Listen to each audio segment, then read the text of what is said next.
Estamos estudiando el libre albedrío y esta es la tercera predicación. En la primera enseñanza vimos lo que significa el libre albedrío, una definición. Ahorita haremos referencia a ella. En la segunda enseñanza vimos el libre albedrío que tenían Adán y Eva, ¿sí? Es decir, cuando el ser humano era inocente de pecado. Y hoy vamos a estudiar en este título el libre albedrío del pecador. Y vamos a estar yendo a varios textos, les invito a ser bastante ágiles. Son varios.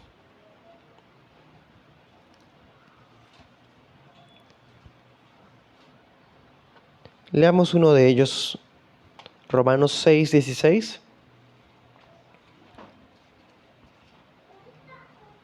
Seguiré usando la Reina Valera de la Sociedad Bíblica Trinitaria. Romanos 6:16 dice: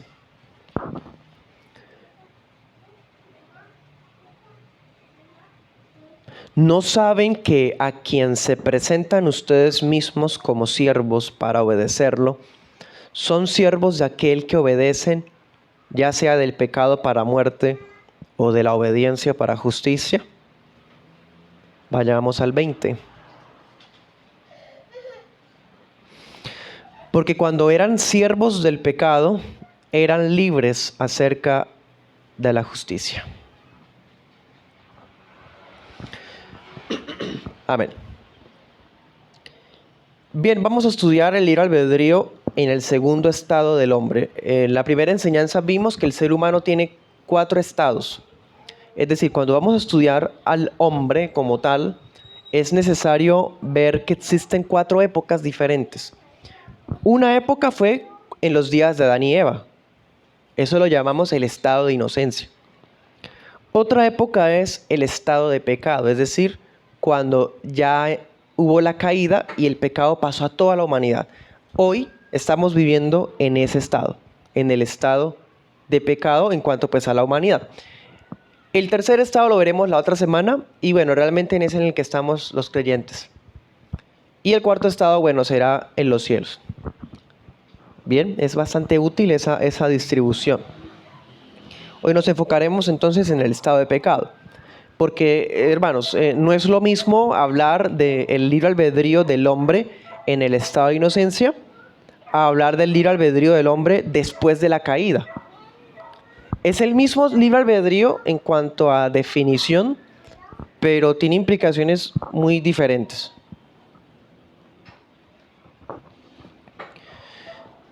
Es más, vamos a recordar lo que definimos. ¿Qué es el libre albedrío? El libre albedrío, dijimos esa vez, consiste en la convicción de que Dios dotó al ser humano de una libertad natural que le permite actuar por elección propia. Eso dijimos esa vez.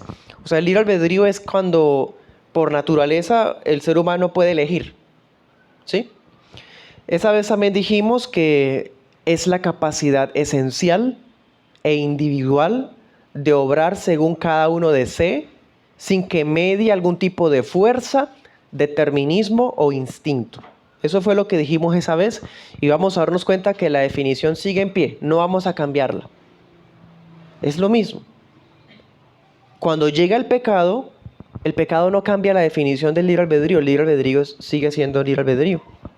Al contrario, vamos a ver que la confirma. Y vamos a estudiar el tema en 2 puntos. Primer punto, la descripción bíblica del estado de pecado.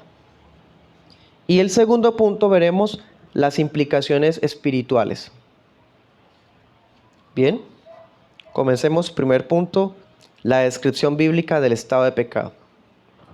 El versículo que ahorita leímos, Romanos 6, 16 y 20, ahí usted puede ver 2 cosas. El ser humano siempre es esclavo. Dice Pablo, o es esclavo del pecado para muerte, o es esclavo de la justicia, sí, de la obediencia para justicia. O sea, solamente hay 2. No hay, si habláramos en el pleno sentido de la palabra libertad, realmente nadie sería libre en el sentido de que esté por fuera de la obediencia o al pecado o a la justicia de Dios. ¿Sí? Pero bueno, el apóstol Pablo nos enseña eso. Uno es esclavo o de la justicia o del pecado. Y dice en el versículo 20 que leímos ahorita, cuando ustedes eran siervos del pecado, eran libres de la justicia. O sea, si decía el Señor Jesús, uno no puede servir a dos señores, porque o amará a uno y aborrecerá al otro. Lo mismo pasa con esto. O estamos sirviendo a Dios o estamos sirviendo al pecado. El ser humano es esclavo de lo uno o es esclavo de lo otro. Bien. Un solo pecado bastó para destruir la plenitud de la bondad que gozaba la creación. Un solo pecado bastó para que aquella condición de inocencia en la que estaban Adán y Eva se destruyera. En Efesios 4:24 podemos ver alguna definición. Una definición o una descripción, mejor dicho, de cómo eran ellos antes del pecado. Allá dice 3 palabras claves: justicia, santidad y verdad. Esa era la vida de Adán y Eva antes del pecado. Vivían así: justicia, santidad y verdad, plenamente. Pero un solo pecado bastó para que eso se nublara y dejara de ser así. Bueno, entonces en la primera enseñanza vimos la definición del libre albedrío.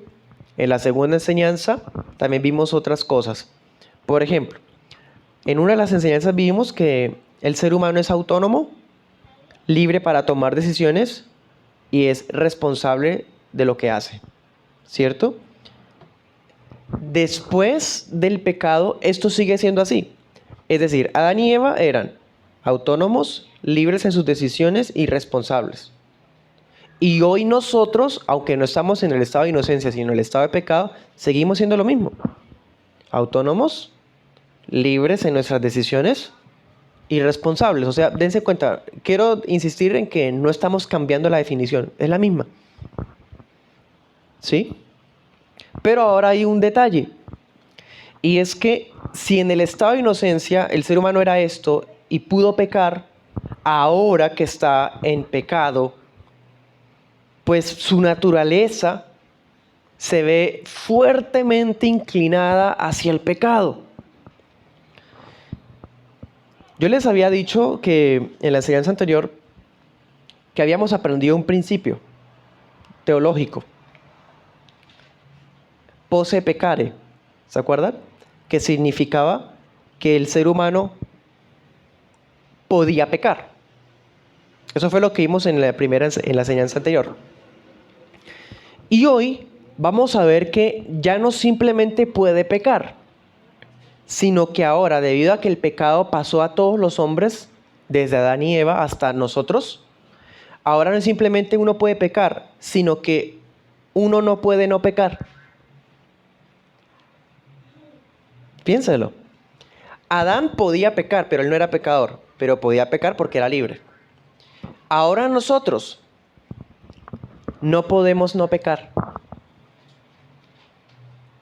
por el pecado que mora en nosotros. Inevitablemente siempre nos va a llevar hacia el pecado. Eso sería non posse non peccare.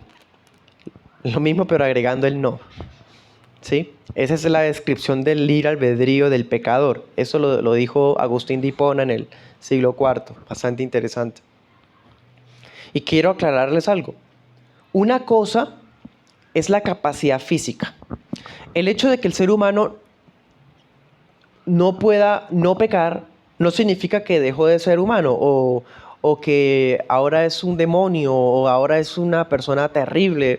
No, el ser humano sigue siendo un ser humano, como dijimos, autónomo, libre, responsable. Sigue siendo una persona con sus capacidades físicas, tiene extremidades, mente, emociones, sentimientos. Eso no ha cambiado. El hombre sigue siendo creado a imagen de Dios en muchos aspectos. Pero debe usted tener en cuenta, hermano, que una cosa es la capacidad física y otra cosa es la capacidad espiritual. Una persona puede ser muy capaz en fuerza, en intelecto, ¿cierto? En experiencia y no haber nacido de nuevo.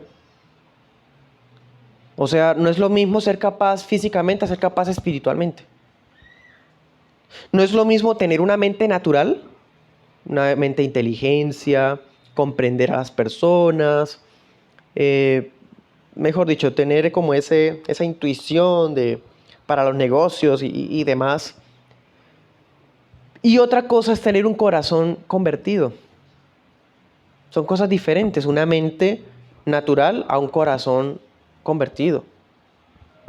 Una cosa es acatar la justicia de los hombres. Hay personas que son muy rectas, muy correctas en lo civil, en lo penal, no tienen antecedentes de nada, son personas buenas en el sentido de la opinión del público, ¿cierto? Pero otra cosa es sujetarse a la justicia de Dios. Porque puede haber gente que no tiene su hoja de vida impecable, pero ¿cómo es delante de Dios? ¿Cierto? O sea, lo que quiero hacerles ver es que hay dos situaciones. O se es esclavo del pecado o se es siervo de la justicia. Una cosa es contar con la buena opinión del prójimo. El vecino piensa bien de uno, mi familia piensa bien de mí, mis hermanos piensan bien de mí. Y todo el mundo dice que sí, que es una gran persona, pero otra cosa es que alguien sea capaz de observar perfectamente todos los principios morales de Dios. Son cosas diferentes. Bueno, insisto en eso porque el estado de pecado implica que el ser humano es esclavo del pecado. Allá lo decía Pablo, ustedes antes eran libres de la justicia porque le servían al pecado. Juan 8:34, leamos varios textos rápidamente. Juan 8:34 dice, Jesús les respondió, de cierto les digo que todo aquel que comete pecado es siervo del pecado. ¿Sí? ¿Quién no ha pecado de los presentes? Todos hemos pecado. ¿Y qué dice el texto? Si uno comete un pecado, se hace esclavo del pecado. O sea, definitivamente ninguno, ¿cierto? Pero el examen es más profundo. No simplemente es que uno se vuelve pecador porque pecó. No, es que uno peca porque es pecador. Es algo que está metido en nuestros miembros, en nuestro corazón. Vamos a Romanos 7. Romanos 7:18. Dice, yo sé que en mí, esto es en mi carne, no mora el bien, porque el querer está en mí, mas el hacer el bien no lo alcanzo. O sea, naturalmente no soy capaz, está diciendo el apóstol. Humanamente hablando, uno puede llegar a querer algo y no lograr cumplirlo. Y estamos hablando en términos de obedecer a Dios, no en términos de hacer un proyecto o un trabajo, no. Estamos hablando en términos de obedecer a Dios.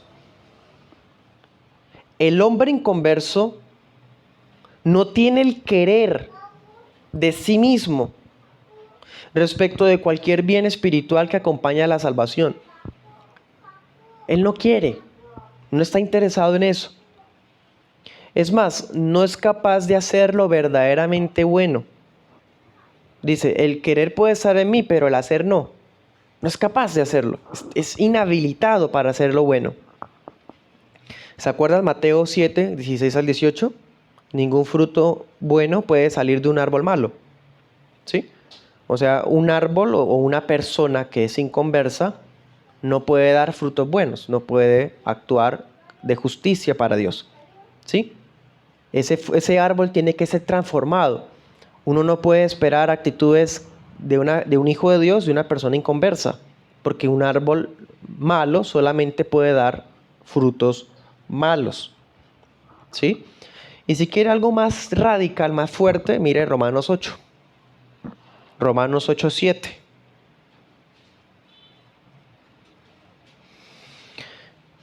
Dice, la intención de la carne es enemistad contra Dios, porque no se sujeta a la ley de Dios ni tampoco puede. Así que los que están en la carne no pueden agradar a Dios. Naturalmente, la persona que no es regenerada, convertida, no solamente no quiere, no puede. Es más, el texto dice sus designios. ¿Qué es un designio? Por ejemplo, en el diccionario de nosotros en español, en la RAE, un designio tiene que ver con pensamientos y propósitos. Entonces, ¿qué está diciendo el texto? Todo designio es enemistad contra Dios. Imagínense. Los pensamientos y los propósitos de una persona natural son enemistad contra Dios. ¿Qué es eso? Ser enemigo por naturaleza de Dios. ¿Qué más dice el apóstol? No pueden sujetarse a la ley de Dios. Y por lo tanto no pueden agradar a Dios. ¿Qué es aquello que agrada a Dios? No aquello que provoca aplausos de la gente o aquello que genera seguidores. Lo que agrada a Dios es obedecer su ley. Pero ¿qué dice el texto? Por naturaleza nadie puede agradar a Dios. Bueno, no falta el liberal que diga, es que eso lo dijo fue el apóstol Pablo. Lucas 6, veamos al Señor Jesús. Lucas 6:43. Lucas 6:43, también muy conocido, lo que dijimos ahorita. No es buen árbol el que da malos frutos, ni árbol malo el que da buen fruto. Porque cada árbol se conoce por su fruto, porque no se recogen higos de los espinos, ni se vendimian uvas de las zarzas. El hombre bueno, del buen tesoro de su corazón saca el bien. El hombre malo, del mal tesoro de su corazón saca el mal. Porque de la abundancia del corazón habla la boca.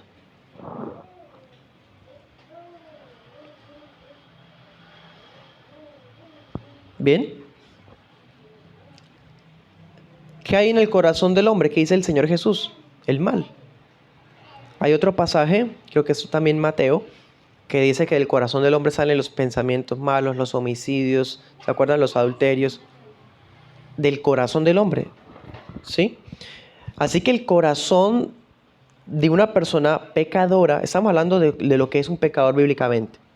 El corazón de un pecador está lleno de maldad y expide maldad, porque esa es su naturaleza. Él sigue siendo libre de sus decisiones porque el pecador toma decisiones como él quiere. Nadie lo está obligando. Él sigue siendo autónomo porque todo lo hace personalmente, de su propia iniciativa. Y él sigue siendo responsable porque la ley de Dios lo va a enjuiciar a él. O sea, vemos que sigue teniendo libre albedrío. Sigue siendo libre. Lo que pasa es que debido a que su naturaleza es pecaminosa, ese libre albedrío siempre lo va a llevar a lo que el pecado que mora en él lo lleva. Efesios 2.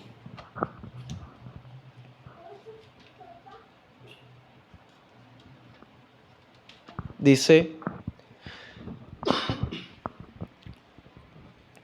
Cristo les dio vida a ustedes que estaban muertos en sus delitos y pecados, en los cuales anduvieron en otro tiempo, conforme a la corriente de este mundo, conforme al príncipe de la potestad del aire, el espíritu que ahora opera en los hijos de desobediencia. Mire la descripción. ¿Qué es un pecador o un inconverso? Un hijo de desobediencia. ¿Qué más dice el texto? Muerto. Muerto en delitos y pecados. ¿Qué más dice el texto? Alguien que anda conforme a la corriente del mundo. ¿Qué más dice el texto? Alguien que anda conforme al príncipe de la potestad del aire. ¿Sí? O sea, una y otra vez vemos que el ser humano está muerto en el pecado, es decir, es totalmente incapaz de convertirse a sí mismo, ni siquiera puede prepararse para ello. Y en vez de acatar la voluntad de Dios, le fascina el mundo. le encanta la influencia a Satanás. No es que Satanás se le haya metido o le esté controlando como un muñeco. No, él le gusta vivir así. Jeremías 13:23, está habituado a hacer el mal. 2 Corintios 4, 3 al 4, su entendimiento está embotado. La palabra no le entra, lo aburre, no la entiende. Por más de que claramente se le explique, no entiende. Hechos 7:51, su corazón es duro, incircunciso. Y peor aún, 1 Corintios 2:14, la palabra de Dios le parece locura. No puede entenderla, le parece tonto. ¿Ven? Esa es la descripción del estado de pecado. Ahora, si estamos insistiendo que el ser humano sigue siendo libre, teniendo libre albedrío, pero estamos viendo con lupa bíblica cómo es él sin Cristo, entonces, ¿qué tipo de libre albedrío va a tener? Un libre albedrío manchado, un libre albedrío tendiente al mal. Bueno, vamos al segundo punto, las implicaciones espirituales.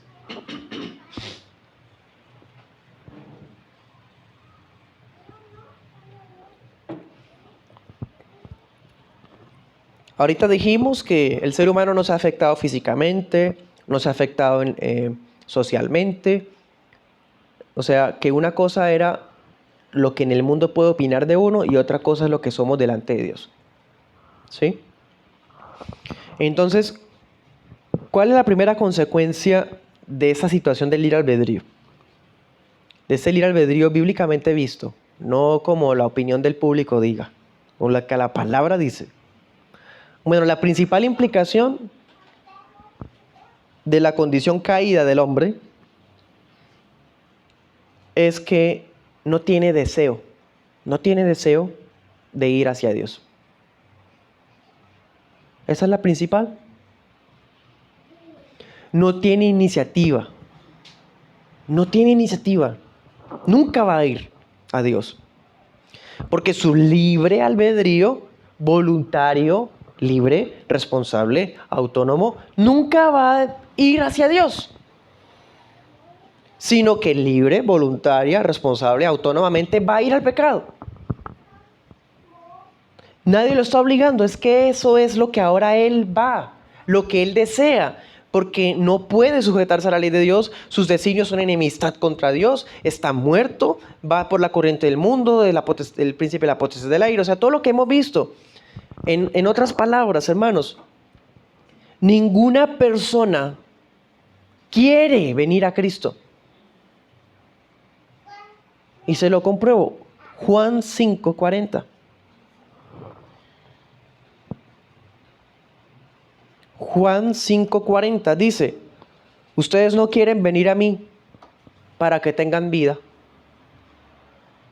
Tienen a Cristo ahí enfrente y no quieren. No les interesa, no les despierta su pasión. Tienen otras preferencias, tienen otras ocupaciones, tienen otras ideas.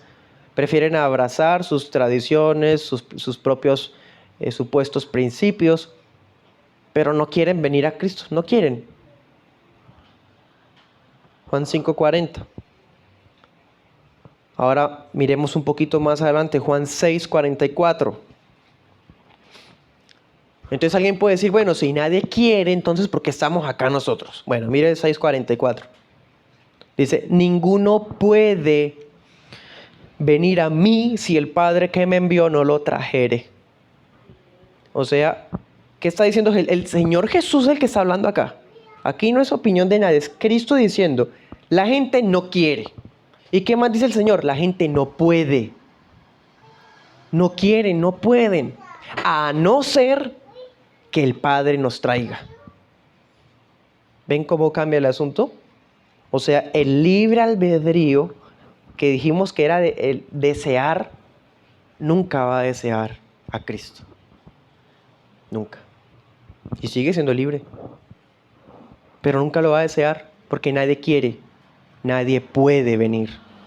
A no ser que el Padre intervenga. Mire 6:65.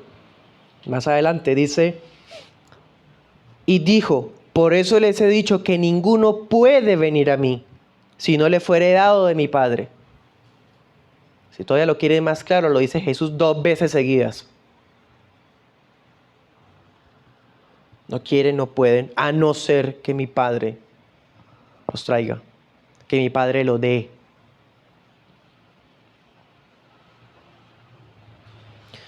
El apóstol Pablo describe esto en otro pasaje. Míralo usted mismo, Romanos 3:10 al 12. Dice, mire la descripción del estado de pecado. ¿Cómo es el ser humano pecador? El inconverso, ¿cómo es? ¿Cómo es la humanidad en general, mejor dicho? Dice, no hay justo, ni aún uno. No hay quien entienda. No hay quien busque a Dios. Todos se desviaron. A una se hicieron inútiles. No hay quien haga lo bueno. No hay ni siquiera uno. Romanos 3:10 al 12. Es que yo tengo un corazón muy espiritual que me lleva a buscar de Dios. Yo siempre tengo a Dios en las mañanas presente. Yo oro. Yo en las noches antes de dormir también oro. Yo pues voy por lugares de respeto y yo pues hago un símbolo de que muestro que yo me acuerdo de Dios todo el tiempo. Tengo acá en mi cartera una cosa que me recuerda a Dios. Tengo acá un collar que me recuerda a Dios. Tengo en mi celular música que me recuerda a Dios. Mejor dicho, pero el pasaje está diciendo, no hay quien busque a Dios. Que todos se desviaron, que todos son inútiles, que no hay nadie que haga lo bueno, no hay ni siquiera uno. Todas esas personas que hablan de esa forma, basta ver su vida, su familia, y ver qué tipo de frutos dan para ver que no son convertidos, no son hijos de Dios. Hermanos, una de las primeras cosas que aprendemos cuando uno entiende que Dios es el que comienza la obra en nosotros, una de las primeras cosas que uno aprende es esta, que usted y yo no tenemos poder ni voluntad de nosotros mismos, sino que ambos los recibimos del que es el alfa y el omega, Cristo. Él nos da el querer como el hacer, Él nos coloca el poder y la voluntad que antes no teníamos, no la teníamos. Y basta echar un vistazo al mundo en general. Es real, esto es real. Lo hemos visto con varios textos, no con uno y otro por ahí, no. Estamos viéndolo en varios, pero veámoslo en el día a día. ¿Para dónde los lleva la voluntad?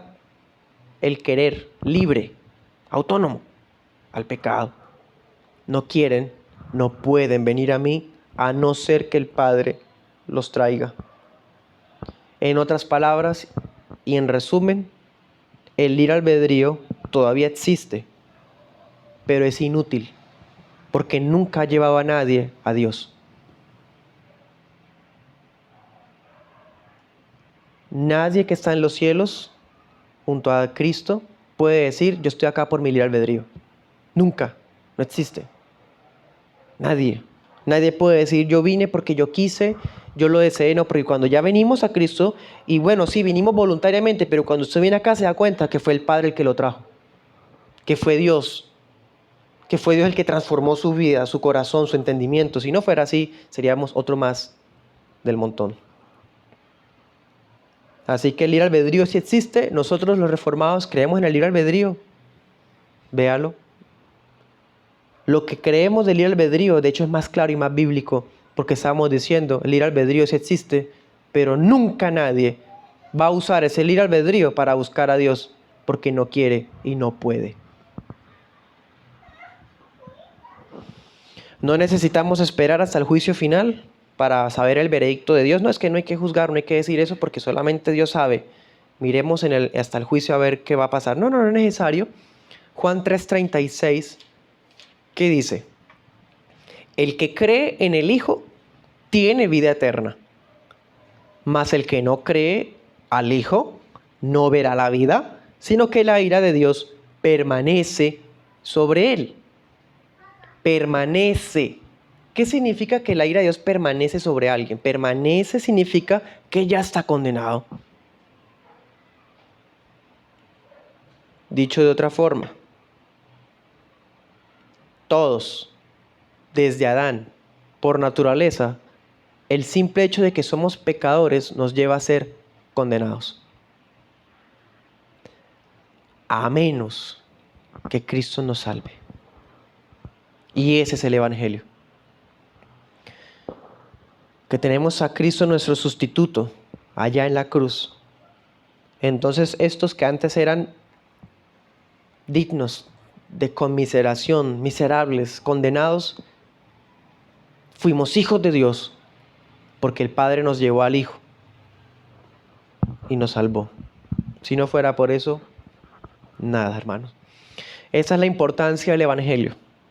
El Evangelio es el mensaje del cielo que le muestra al pecador su verdadera condición. Aquí no le decimos a la gente, Dios tiene un plan maravilloso contigo.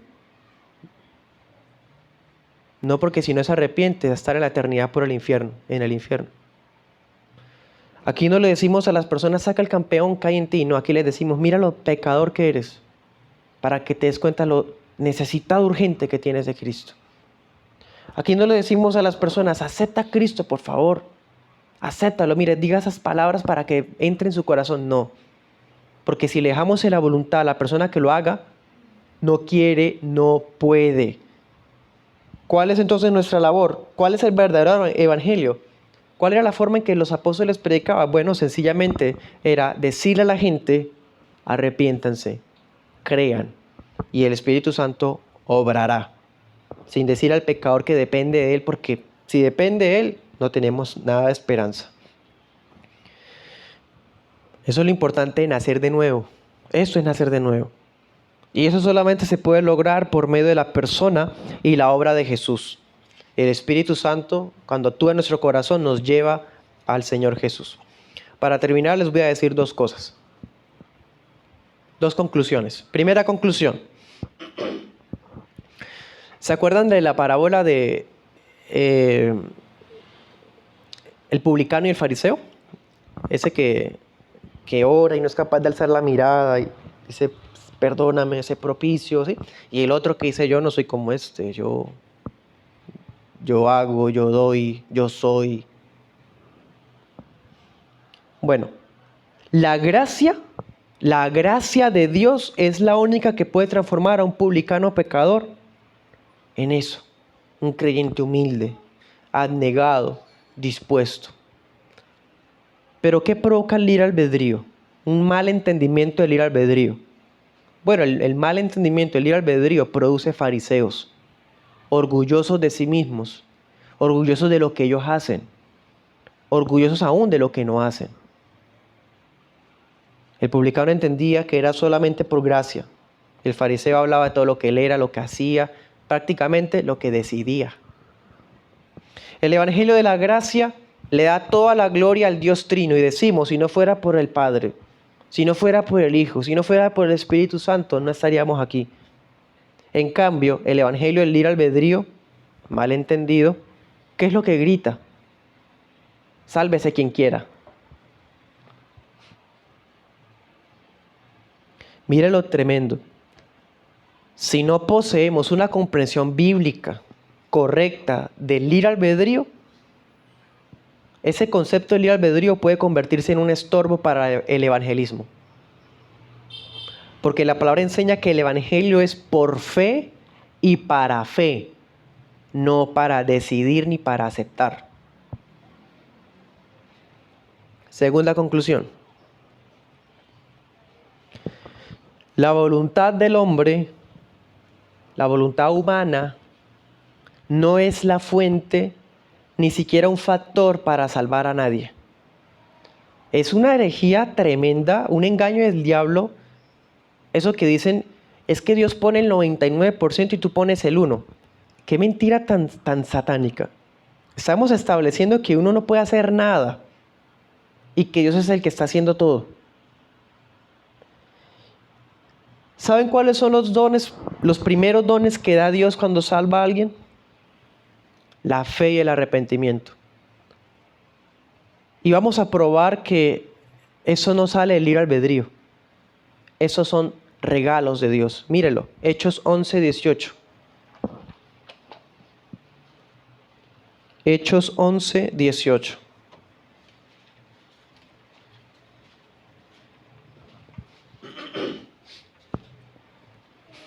Cuando se convirtieron allá en la casa de Cornelio, varios creyentes, habían unos que estaban con el apóstol Pedro y escucharon que se habían convertido estos, que eran inconversos. Y los escucharon glorificar a Dios, dice 11:18. Entonces, al oír estas cosas, callaron y glorificaron a Dios diciendo, de manera que también a los gentiles ha dado Dios arrepentimiento para vida. Ellos son judíos y ven que unos gentiles están llenos del Espíritu Santo. Y se sorprenden y dicen, o sea que Dios también le dio arrepentimiento a los gentiles. Dice ahí, ha dado. El arrepentimiento es una dádiva de Dios. Y la fe, mire Filipenses 1:29. Filipenses 1:29 dice, a ustedes les es concedido por Cristo no solo que crean en Él, sino también que padezcan por Él. Vuélvalo a leer. Es Cristo el que nos concede creer. Entonces, ¿qué es la fe? Otro don.